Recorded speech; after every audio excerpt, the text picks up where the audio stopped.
My authorized Rolex dealer just called me and said, "Get down here now. I got something I think you'll want to see."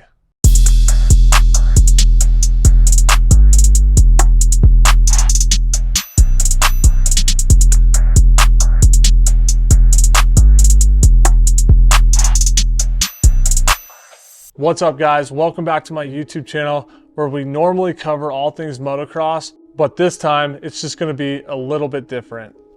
For those of you that have been following me for a while now, you guys know that I'm a watch enthusiast and a watch collector. Stay tuned to the end of this video to figure out what watch my authorized dealer was able to get for me.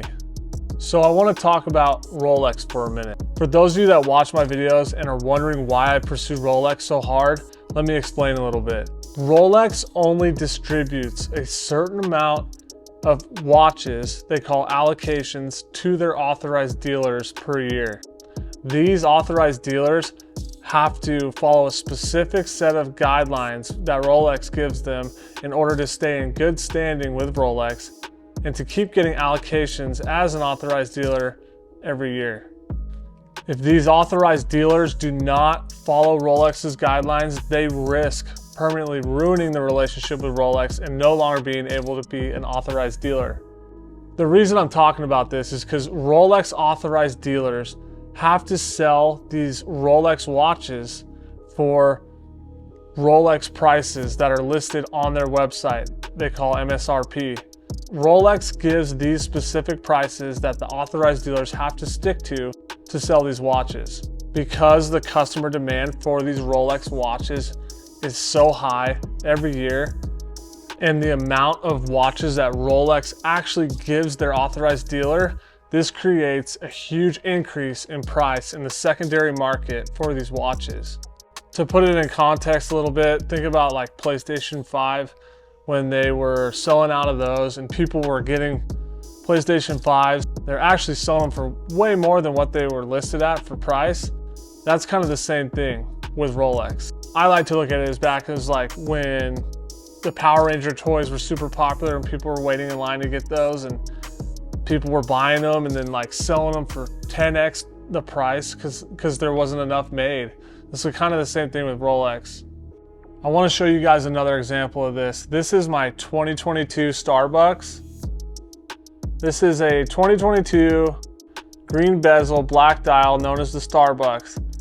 This watch MSRPs, and I think I paid for this out the door $11,500, and right now is trading in the secondary market for, I believe, anywhere from $17,000 to $20,000.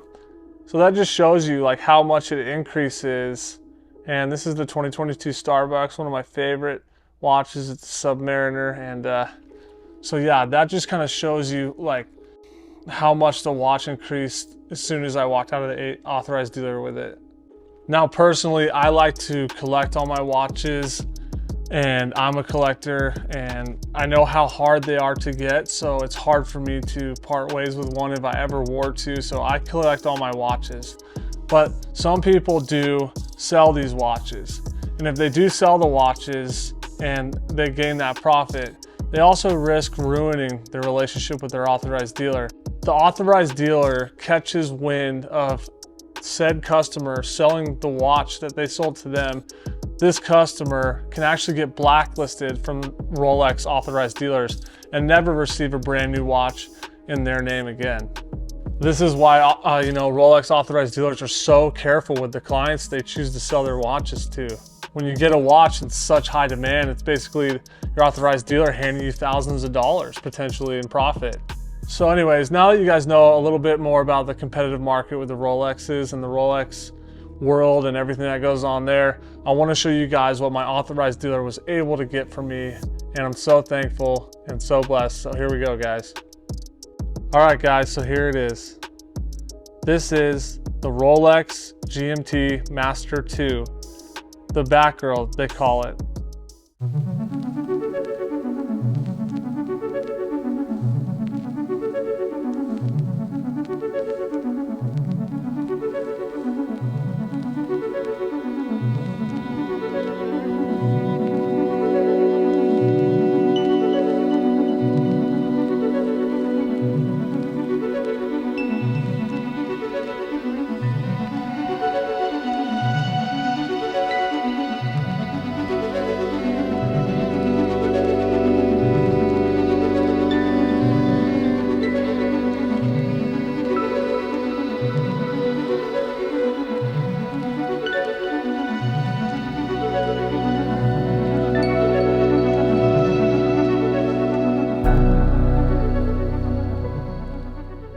I'm very thankful for this watch, and I'm very thankful to be able to have it in my collection, and I'm just stoked. And guys, if you want to go get a watch, put in time with your local authorized dealer, talk to them, develop a relationship.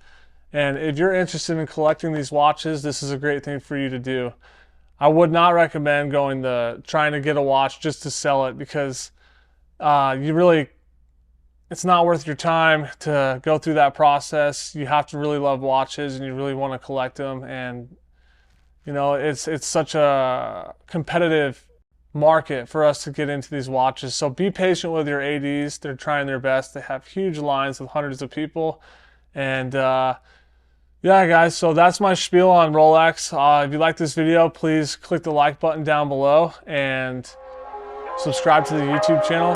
Thanks for watching this video, guys. Until the next one, we'll see ya. Peace.